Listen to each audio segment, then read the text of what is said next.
좀 최대한 시험 적합성에 맞게 수험에 맞게 그렇게 이렇게 정리할 생각이니까 여러분들도 그에 맞게 이렇게 따르시면 되겠습니다.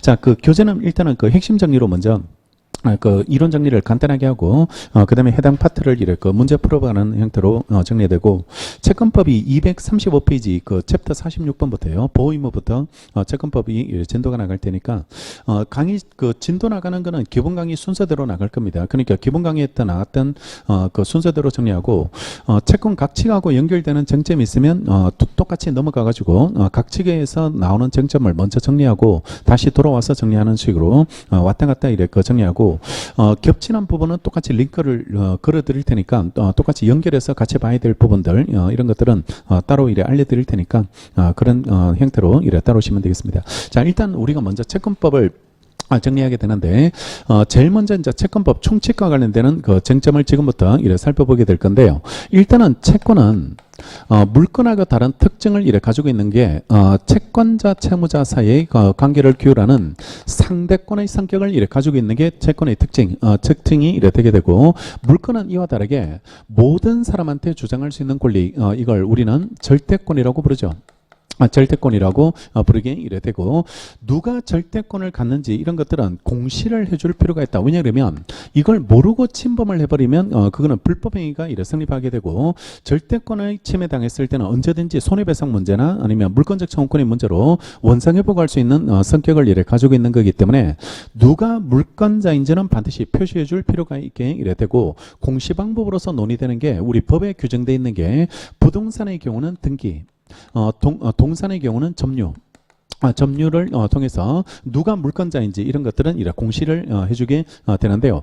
이것만 가지고 공시하니까 좀 부족한 점이 이래 생기니까 관습법에 따라서 공시 방법을 다시 만들어주고 이걸 보완해 가지고 명인방법이라는 방법을 통해서 공시를 해주게 이래 되게 되는데, 이게 의미가 이래 생기는 게 어떤 사람이 물권자인지를 이렇게 공시를 해주는 것이 이래 필요한 성격을 가지고 있기 때문에 물건의 종류의 내용은 반드시 법에 정해져 있는 대로, 그래서 당사자가 함부로 만들어낼 수 없도록 법에 정해져 있는 내용대로만 처리될 수밖에 없고, 당사자가 임의로 합의로 물건의 종류나 내용을 만들어내면 얘가 따라갈 수 없는 성격을 이래 가지고 있으니까 반드시 법에 정한 내용으로만 물건이 만들어지고 처리가 이래 돼야 됩니다. 이걸 물건 법정주의라고 이래 부르게 이래 되게 되는데, 채권은 그럴 필요가 없어요. 그러니까 누가 채권자인지 채무자인지는 두 사람만 알고 있으면 되는 그런 성격을 가지고 있으니까 별도의 공시라는 게 따로 필요 없어. 어차피 얘네 둘 간에만 효력이 있는 것이고 둘 간에만 이래 작용하는 그 권리이기 때문에 따로 이래 누가 채권자인지를 표시해 줄 필요가 없고, 당사자끼리 합의로 자유롭게 처리할 수 있는 임의 규정의 성격을 이래 가지고 있게 이래 되게 됩니다. 따라서 지금부터 공부하는 채권법은 당사자 합의가 최우선이고, 당사자가 합의가 이래 되지 않는 부분을 법이 보충적으로 보완해 준다라고 생각해 두시고, 사적 자체가 제일 많이 반영되는 영역이 그게 채권법 영역이라고 이렇게 기억하시고, 신의 성실의 원칙의 규율을 많이 받는 부분이 그게 채권법의 영역이 이래 되게 됩니다. 그러니까 지금부터는 이걸 전제로 해서 채권법을 이래 정리하게 될 거고, 우리 시험에서도 여기가 제일 많이 출제되고 있으니까 그러니까 많은 비중을 이래 가지고 있는 부분이니까요. 지금부터 이제 좀 중요도를 높여 가지고 정리하고, 채권법이 처음에 공부할 때는 좀 어렵고 이게 좀 뒤에 위치하다 보니까 진도가 따라가기도 좀 쉽지 않았던 그런 문제이기 때문에 이번에 순서를 바꿔 가지고 한번 이래 정리하게 이래 되게 될 테니까, 이걸 먼저 보고 민총을 한번 읽어보면 다시 민총이 새롭게 보일 겁니다. 그러니까 실질적으로 민총을 조금 더 쉽게 정리할 수 있는 그런 방법도 이래 가능하기 때문에 채권법이나 물권법을 먼저 이래 정리하겠다라고 순서를 바꿔서 이래 정리를 한번 해보시는 게 이래 필요하지 않을까라고 생각되고, 나중에 문제 풀기는 오히려 이게 더 나아요. 오히려 더 쉽게 이래 풀릴 수 있는 그런 문제가 될 테니까 채권법을 지금부터 정리하게 되는데요. 챕터 46번에 나오는 그 보호의무라는 거는 우리가 채무를 나누면 급부의무와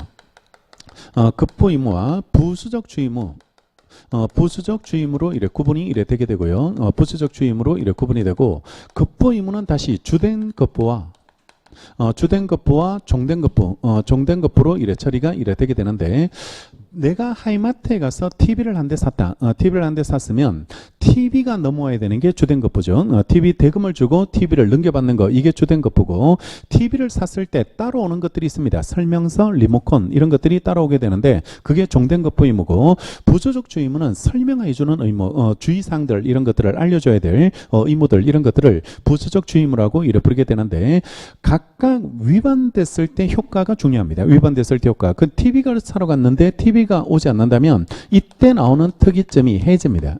해제할 수 있는 권리를 이래 주어지게 이래 되고, 그 어떤 동시에 손해배상 문제도 같이 같이 청구할 수 있게 이래 되는 거고, TV는 왔는데 리모컨이 안 왔다든지 설명서가 안 왔다. 그렇다고 해서 계약을 해제할 수는 없다. 해제할 수는 없고, 손해배상이 있다면, 손해가 있다면 손해배상만 청구할 수 있고, 이것도 마찬가지로 설명해 줘야 될 의무를 설명하지 않았다고 해서 계약을 해제할 수는 없고, 손해배상 문제만 이래 발생할 수 있게 이래 되는 거죠. 따라서 주된 급부 의무를 불이행했을 때만 해제권이 이래 발생하게 되고, 부수적 주 의무나 종된 급부 이런 것들은 원칙적으로 해제권은 발생되지 않는다는 게 이래 실익으로 이래 참아두시면 되는데, 여기서 이제 이 두 가지가 채무를 구성하는 것은 당연한데요. 이견 없이 인정되는데, 보호의무라는 것도 인정해서 얘도 채무에 포함시켜서 보호의무를 불이행했을 때 채무 불이행 책임을 물을 수 있을지 문제가 되는데, 기본적으로 우리 판례는 기본적으로 보호의무는 채무에 포함되지 않는 게 원칙인데, 다만 예외적으로 일정한 그 경우에 우리 판례가 보호의무를 인정한 예가 있고, 지금부터 이 4개는 기억하자. 4개는 이렇게 가시고, 판례가 보호의무를 인정한 부분이 4가지 있다라고 이래 정리해 놓고, 보호의무 4가지를 이래 살펴보시면 되고, 여기에서 교재가 여기까지 정리되어 있습니다. 그래서 숙박업자 판례, 그다음에 근로계약 판례, 그다음에 여행계약 판례까지 해서 이래 나와 있고, 하나가 어디에서는 소개되어 있냐면 신의 측에 나와 있어요. 신의 측에 이래 소개가 이래 되어 있는데, 입원 환자 판례가 또 있습니다. 입원 환자 판례까지 해서 4가지. 병원은 입원 환자의 그 물품을 도둑맞지 않도록 관리해야 될 의무가 있게 이래 되니까 보호의무를 인정한 판례가 있고, 이걸 인정했다는 것 자체가 채무에 포함시켰다는 말이고, 채무에 포함됐으니까 보호의무 불이행을 이유로 해서 채무 불이행으로 인한 손해배상 책임이 발생할 수 있게 이래 되고, 여기서 이제 소멸시효 판례가 재작년에 나온 게 있거든. 근로계약에서 사용자가 보호의무를 위반했을 때 소멸시효가 몇 년의 소멸시효가 적용될지가 이래 문제되는데, 이게 성격이 채무불이행이거든. 채무불이행이니까 당연히 10년의 소멸시효가 이래 적용되는 것으로 판례가 인정해 둔 게 있게 될 테니까 그렇게 이래 정리해 두시면 되겠습니다. 자, 1번부터 보시면, 그러니까 일단은 우리는 제목으로 4개 기억하고, 숙박업자 판례 1번, 그 다음에 2번 근로계약 판례 2번, 그 다음에 3번이 여행업자 판례 3번으로 해두고, 위에 4번 입원 환자 판례를 이래 그 제목을 적어놓고 6페이지라고 적어놓자. 6페이지라고 적어놓으시고, 6페이지에 그 병원 판례가 나와요. 입원 환자 판례가 6페이지에 소개되어 있으니까 4번 입원 환자라고 적어놓고 6페이지라고 적어두시면 되겠습니다. 자, 1번부터 보시면, 숙박업자는 통상의 임대차와 같이 단순히요 여관 등의 객실 및 관련 시설을 제공하여 고객으로 하여금 이를 사용수익에 하게 할 의무를 부담하는 것에서 한 걸음 더 나아가 고객에게 위험이 없는 안전하고 편안한 객실 및 관련 시설을 이래 제공함으로써 고객의 안전을 배려해야 할 보호의무를 부담하고요. 이러한 의무는 숙박계약의 특수성을 고려하여 신의책상 인정되는 부수적 의무로서 숙박업자가 이를 위반하여 고객의 생명이나 신체를 침해하여 투숙객에게 손해를 입힌 경우 불안전 이행으로 인한 채무불이행 책임을 이래 부담하게 이래 되게 되는데요. 다만 별표하고 이거 밑줄 하세요. 숙박업자가 숙박계약상의 고객의 보호 의무를 다하지 못하여 투숙객이 사망하면 숙박계약의 당사자가 아닌 그 투숙객의 근친자를 점찍고, 근친자가 그 사고로 인하여 정신적 고통을 받았다 하더라도 숙박업자의 그 망인에 대한 숙박계약상의 채무불이행을 이유로 위자료를 청구할 수 없다는 게 판례입장이 이래 되게 되는데, 이거는 우리 시험에 그 변리사 시험에 이미 기출이 이래 됐는데, 보호의무를 위반했을 때 이제 손해배상 책임, 불안전 이용으로 인한 손해배상 책임을 문제가 생기는데, 정신적 손해 정신적 손해, 위자료도 청구할 수 있을지, 위자료도 이래 청구할 수 있을지 문제가 이래 되는데, 채무 불이행에는 위자료 청구권의 조문이 없어요. 위자료 청구권을 인정하는 명문의 규정을 따라두고 있지 않은데, 판례가 여기를 근거로 390조 일반 조항을 근거로 해서 채무 불이행에도 정신적 손해 위자료를 인정할 수 있는 것으로 이래 포함되는 것으로 처리가 이래 되게 되는데, 다만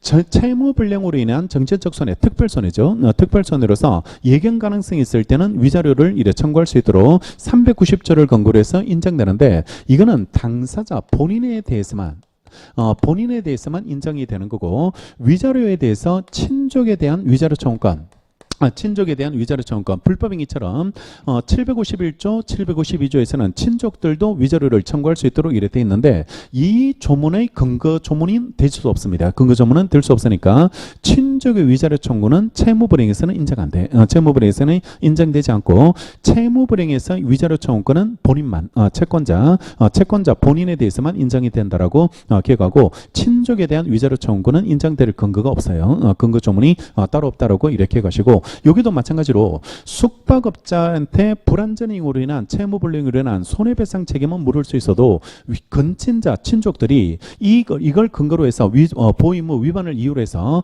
정신적 손해 위자료 청구는 안 돼요. 위자료 청구는 인정될 수 없도록 돼 있으니까 그렇게 구분해서 정리를 이래 해두시면 되고, 그 다음에 불안전이행 책임은 아시죠? 불안전이행 책임을 인정하게 이래야 되고, 보의무를 인정했다는 것 자체가 불안전이행을 긍정하는 그 평가로 정리해 두시면 되겠죠. 그 다음에 또 하나가 2번 사용자는 근로계약에 수반되는 신의칙상 부수적 의무로서 피용자가 그 노무를 제공하는 과정에서 생명, 신체, 건강을 해치는 일이 없도록요, 인적, 물적 환경을 정비하는 등 필요한 조치를 강구해야 될 보의무를 부담하고, 이러한 보의무를 위반함으로써 피용자가 손해를 입었을 때요, 이를 배상할 책임을 인정하고, 최근에 나왔던 판례가 3번 여행업자 판례 보시면, 여행업자는 여행계약의 상대방인 여행자에 대하여 여행계약상의 부수임으로써 여행자의 생명, 신체, 재산 등의 안전의 확보를 위하여 여행 목적지나 여행 일정, 여행 행정, 여행 서비스 기간의 선택 등에 관하여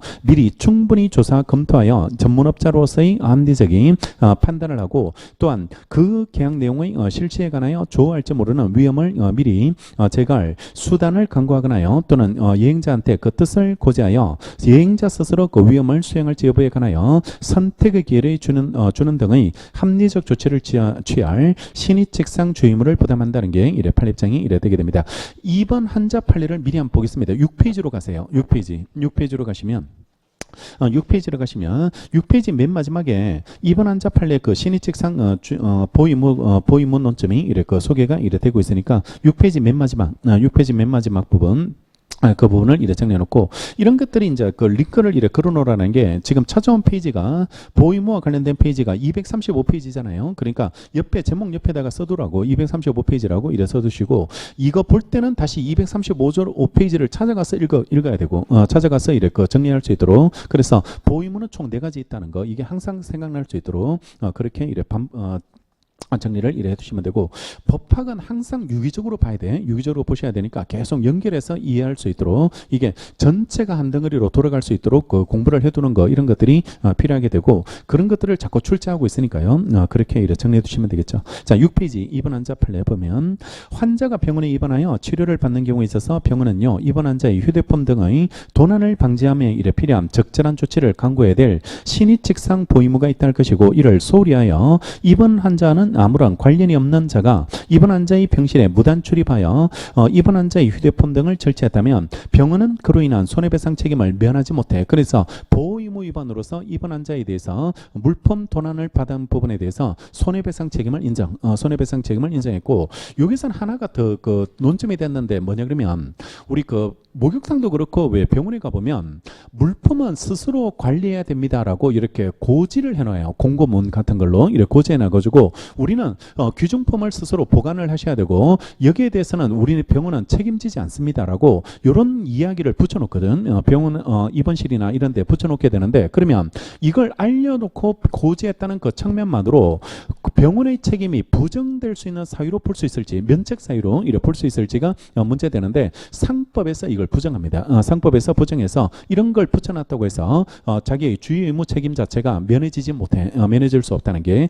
그게 옆입니다. 또한 입원 환자에게 귀중품 등 물건 보관에 관한 주의를 촉구하면서요, 도난 시에는 병원이 책임질 수 없다는 설명을 한 것만으로는 병원의 과실에 의한 손해배상 책임이 면제되지 않는다는 거, 이거 붙여놨다고 해서 책임이 면제되는 그런 사유로 볼 수 없다는 게 그게 이 판례에서 다뤄진 쟁점이니까 그렇게 이래 정리를 같이 해두시고, 일단은 지금까지 나온 판례 중에 보유물을 인정한 판례는 4개 있다 이래 정리하자. 4개 있다고 정리해놓고 그에 관련된 판례고, 병원 판례는 조금 심화 학습으로 나올 판례가 나온 적이 있고, 숙박업자 판례는 이미 우리 기출에서 나왔고, 이 위자료 판례로 손해배상에서 나왔거든요. 손해배상에서 출제된 적이 있으니까 그런 형태로 이래 대비해 두시면 되겠죠.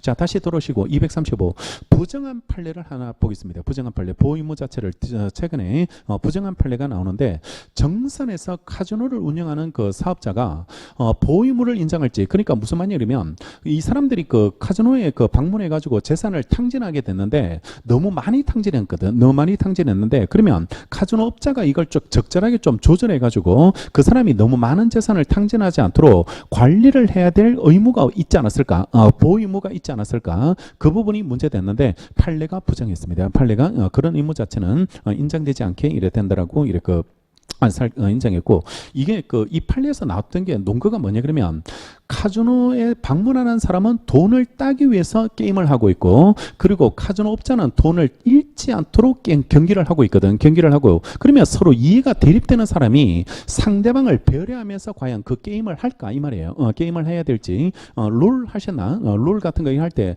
덜 죽이는 거 있나? 덜 아프게 죽이겠다 이런 마음이 있겠냐고. 그러니까 그런 보유무는 없다고. 그런 보유무는 인정될 수 없게 되는 것으로 평가가 이래 된다는 거죠. 보면 카지노 사업자가 카지노 운영과 관련하여 공익상 포괄적인 영업 규제를 이래 받고 있다 하더라도 특별한 사정이 없는 한 이를 근거로 함부로 카지노 이용자의 이익을 위한 카지노 사업자의 보호 의무 내지 배려의 의무를 인정할 것은 아니고요. 카지노 사업자로서는 정해진 게임 규칙을 지키고 게임 진행에 필요한 서비스를 제공하면서 관련 법령에 따라 카지노를 운영하기만 하면 될 뿐, 관련 법령에 분명한 근거가 없는 한 카지노 사업자에게 자신과 이래 게임의 성패를 겨루어 재산상 이익을 얻으려 애쓰는 카지노 이용자의 이익을 자신의 이익보다 우선하거나요, 카지노 이용자가 이용자가 카지노 게임으로 지나친 재산상 손실을 입지 않도록 보호할 의무가 있다고 보기는 어렵다는 게 판례 결론으로 기억해 두시면 되겠습니다. 결론 중심으로 이래 정리하고, 건진자에게 위자료 청구권이 인정되지 않는다는 것은 손해배상에서 중요한 부분, 손해배상에서 중요하게 정리할 부분이 이래 되게 되겠죠. 자, 그다음에 넘어가셔서 이제 채권의 목적으로 이러는 거에서 목적을 이래 정리하면, 우리 법률행위가 성립하려면 3가지가 필요해요. 법률행위가 성립하려면 3가지가 이래 필요하게 되는데, 일단 당사자가 있어야 되겠죠. 당사자가 있어야지 법률행위가 일어나게 될 거고, 일정한 목적을 가지고 만나야 되죠. 목적을 가지고 만나야 되고, 당사자가 의사표시를 해줘야 됩니다. 의사표시를 해줘야지 될 것이 이래 필요하고, 효력 발생을 하기 위해서는 다시 당사자는 능력을 가지고 행위를 해야지 효력을 발생하고, 능력 없는 사람이 행위했을 때는 효력을 인정할 수 없고요. 목적은 확정적인 것을 목적으로 해야 되고, 가능한 걸 목적으로 해야 되죠. 가능한 걸 목적으로 해야 되고, 법을 지킬 것이 이래 필요하고, 사회적 타당성도 103조 104조라는 사회적 타당성도 구비될 것이 이래 필요하고, 의사와 표시는 일치가 돼야 돼요. 일치가 돼야지 그래야지 효력을 이래 발생할 수 있게 이래 되게 되는데, 지금 채권의 목적도 법률행위 일종이거든. 법률행위 일종이니까 채권법의 목적도 확정돼야 되고, 가능해야 되고, 적법해야 되고, 사회적 타당성이 필요하다는 거, 이거는 다 똑같아요. 이거는 다 동일하게 취급하게 되시면 되고, 다 동일하게 이래 적용된다라고 이래 기억하시면 되고, 다만 여기서 하나 더 이래 추가되는 것이 금전적 가치가 필요할지, 금전적 가치가 이래 필요할지, 채권의 목적은 반드시 금전으로 평가될 수 있는 것들만 채권의 목적으로 할 수 있을지가 이래 문제되는데 373조에서 이거는 부정합니다. 금전적 가치가 필요 없다는 게 이래 판례입장으로 이래 보면 되는데, 스님한테 왜 새벽 공양 맡긴다든지 아니면 밤 10시 이후에 음악 연주를 금지해 달라고 이렇게 부탁한다든지 이런 것들도 금전적 가치를 평가할 수 없는 것들도 충분히 이래 채권법으로 그 목적으로 삼을 수 있게 이래 되고, 금전적 가치로 평가할 수 없는 것도 채권의 목적이 됐다고 해서 달라지는 건 없어요. 채권으로서의 기본적 성격들 이런 것들은 그대로 가지고 있게 이래 될 테니까 당연히 위반했을 때 뭐 손해배상이나 그 강제행들 이런 것들은 다 똑같이 적용됩니다. 동일하게 이래 적용된다고 평가하시면 되고, 그 다음에 채권의 객체로서 지금부터 정리해야 될 거예요. 특정물, 종료물, 금전, 이자, 선택채권 이렇게 5가지를 이래 채권의 객체로서 살펴보기에 이래 되게 될 테니까 지금부터는 그 부분을 이래 정리하게 될 거고, 중요하게 잘 봐야 될 거는 1순위는 금전입니다.